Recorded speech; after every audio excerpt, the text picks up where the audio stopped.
Bueno, y vamos a Lima. Ahí está, tenemos un corresponsal muy importante.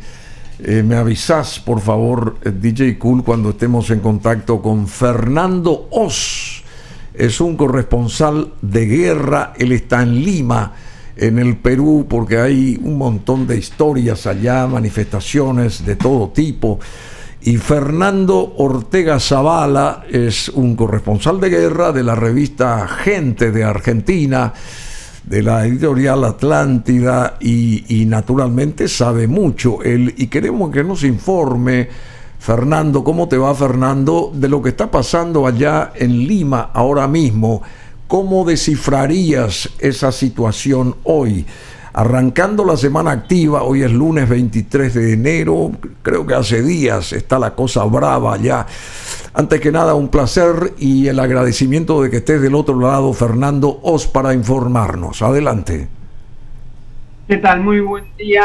El placer es mío. Realmente quisiera decirle, sobre todo a la audiencia, que en Argentina y especialmente en Buenos Aires, tu fama te precede. Ah, sí. Así que buen día. Muchas gracias, Fernando. Un placer, un placer. ¿Cómo estás viendo lo que está sucediendo en el Perú? Porque es preocupante lo que pasa en el Perú. ¿Cómo descifrarías la actual situación? La situación aún es muy compleja. Hay 57 muertos y miles de heridos, muchísimos detenidos también. Todo esto se desató el 7 de diciembre tras un intento de autogolpe de Pedro Castillo, el entonces presidente, y la asunción de su segunda, Dina Boluarte.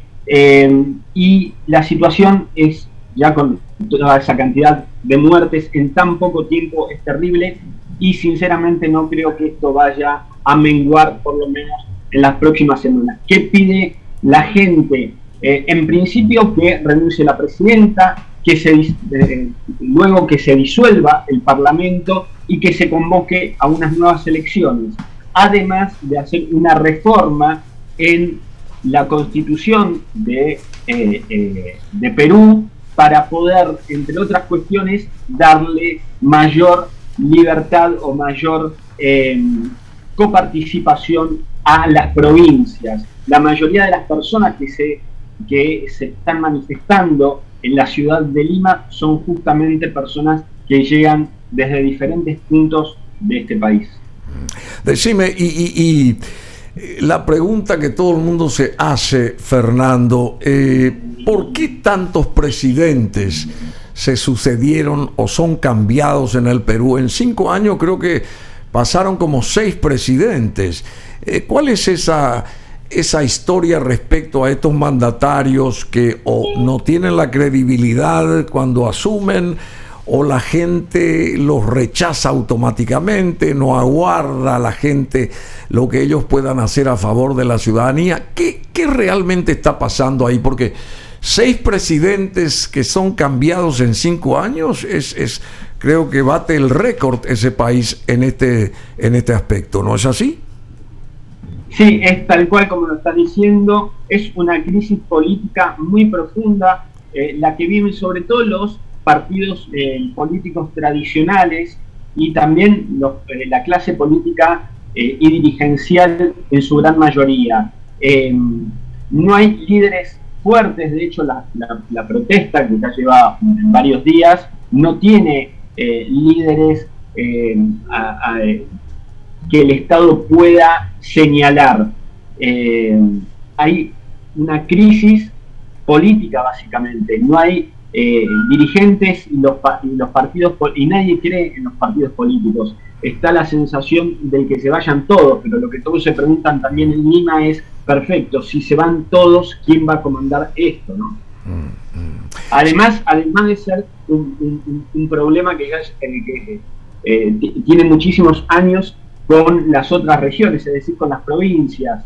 El tema básico es el de la coparticipación. Es muy poco dinero lo que envía el Estado central en Lima al resto de las provincias, y entonces las diferencias en cuanto a su infraestructura, su economía, es realmente muy grande, ¿no? Y se nota.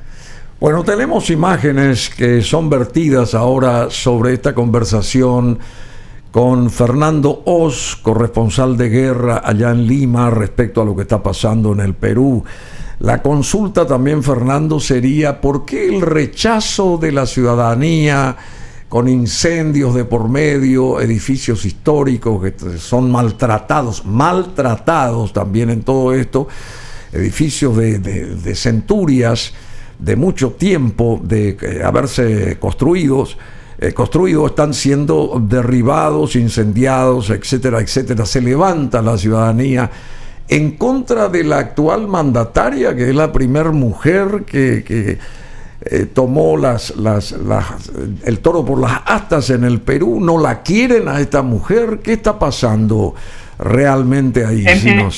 En principio no la quieren porque recordemos que ella llegó a la vicepresidencia con Pedro de Castillo.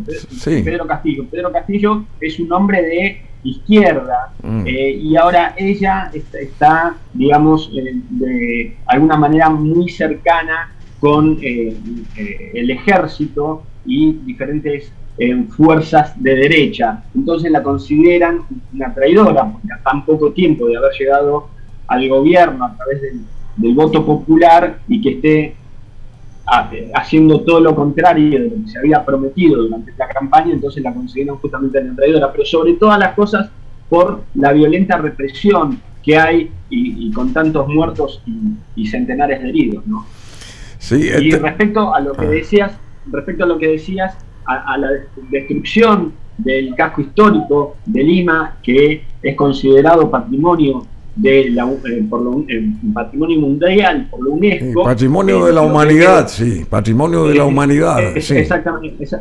Exactamente. Lo que hay que decir es que es producto de la violencia terrible que hay, por un lado, de las fuerzas de seguridad que reprimen a mansalva. Hay hasta niños fueron detenidas, las mujeres han sido obligadas a desnudarse, y una serie de violaciones a los derechos humanos increíbles. Entonces la gente reacciona con violencia, y bueno, lamentablemente quien paga el pato son este patrimonio de la humanidad. Bueno, decime, ¿y Pedro Castillo sigue preso, este expresidente? Sí, sigue preso, y su situación es complicada, pese a que todavía de manera judicial no se pudo comprobar diferentes denuncias en su contra, ¿no?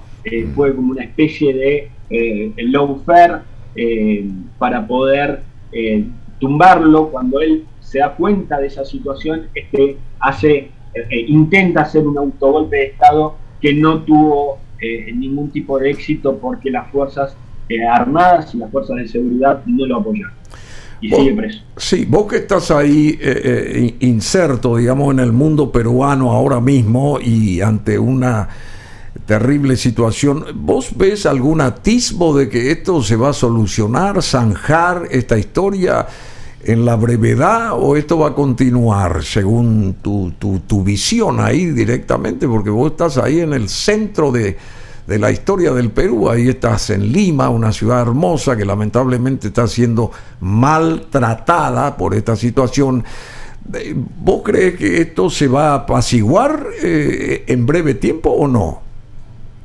Bruno, te voy a dar una primicia que hasta el momento no pude publicarlo por cuestiones de tiempo, y tampoco es algo que haya salido a nivel mundial, el tema este.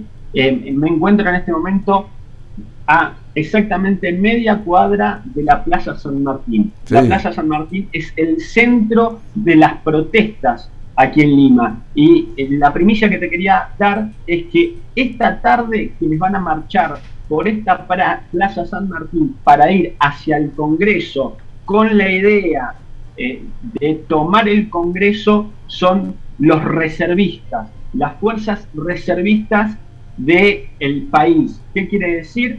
Ex integrantes del ejército, ex integrantes de la Armada y ex integrantes de las diferentes fuerzas de seguridad.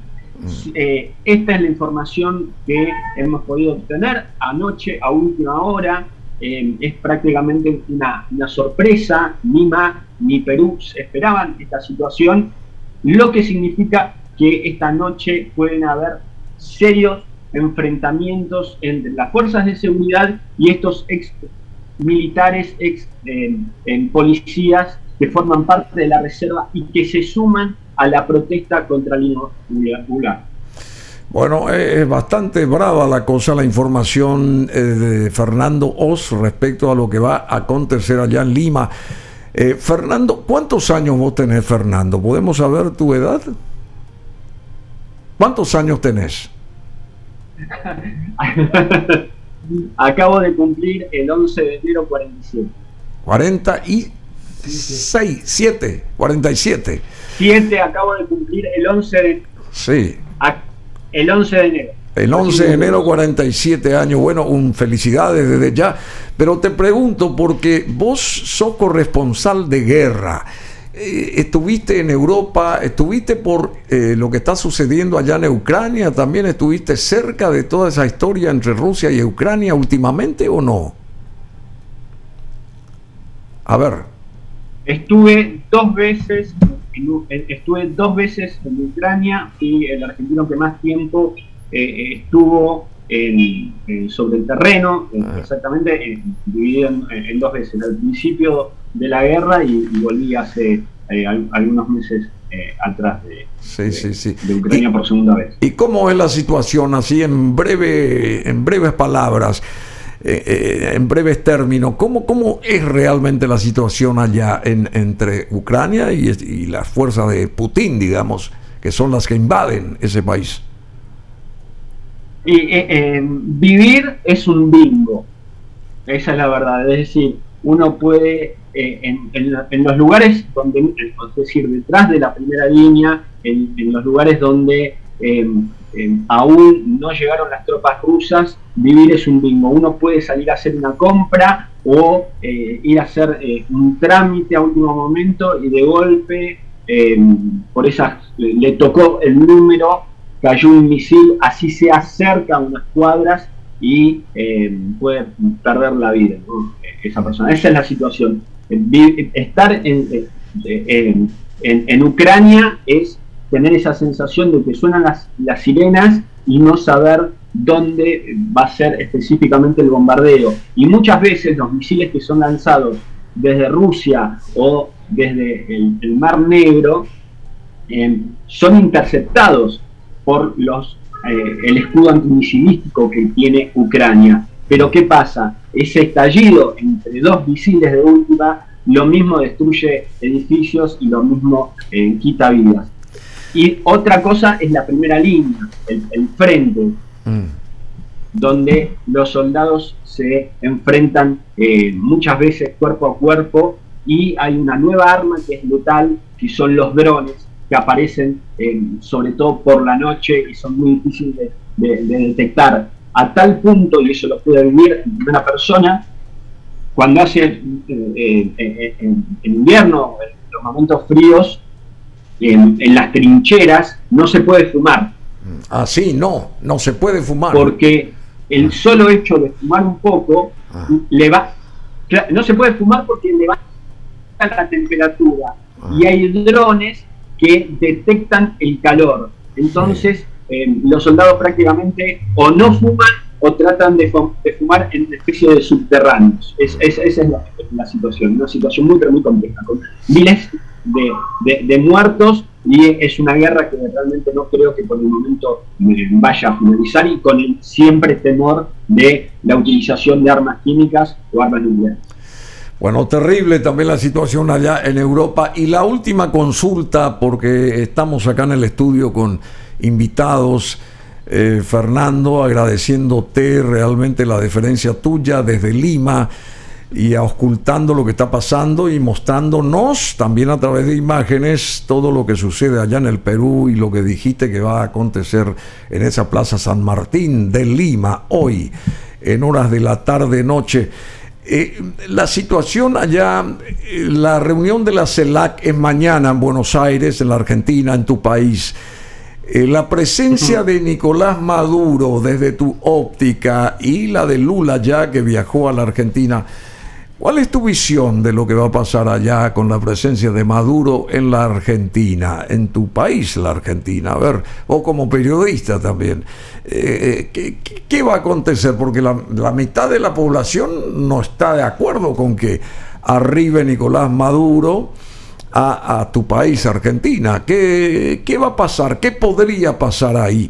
Mañana creo que llega, ¿eh? A ver. Sí. Bueno, no es la primera vez que Nicolás Maduro viaja a la Argentina. El hecho, digamos, trascendental es que esté Lula, que nuevamente es presidente por tercera vez en Brasil, y que Lula se junte con Maduro en un momento donde no solamente Maduro es fuertemente criticado por violación a los derechos humanos, sino que también Ortega en Nicaragua. Entonces ese eje no es bien visto, no solamente por ese 50% o más, diría, yo agregaría que es más del 50% de la Argentina, sino como, lo digo como periodista que conoce Latinoamérica y los diferentes países, no es visto prácticamente bien visto por toda Latinoamérica. No creo que vaya a haber ningún hecho de violencia, ningún tipo de más allá de alguna que otra pequeña manifestación en contra de Nicolás Maduro, pero no en términos políticos no creo que vaya a ocurrir absolutamente nada, ¿no? Esas alianzas, y ya lo hemos visto, hasta el momento no han llevado a buen puerto y han ido fracasando. Bueno, muchas gracias, Fernando Ortega Zavala, desde Lima, corresponsal de guerra por la revista también Gente de Argentina, un medio muy conocido y respetado. Muchas gracias, Fernando. No sé lo que quieras agregar aquí a las órdenes. No, está bien, Bruno, muchísimas gracias, y realmente el placer es mío, y te vuelvo a decir, en Argentina tu fama te antecede. Muchísimas gracias. No, muchas gracias. No, vamos a alguna vez contigo, vamos a ir a introducirnos allá a cierto mundo periodístico que me gustaría conocer mucho más a profundidad. Así que muchísimas gracias, Fernando Oz, desde Lima.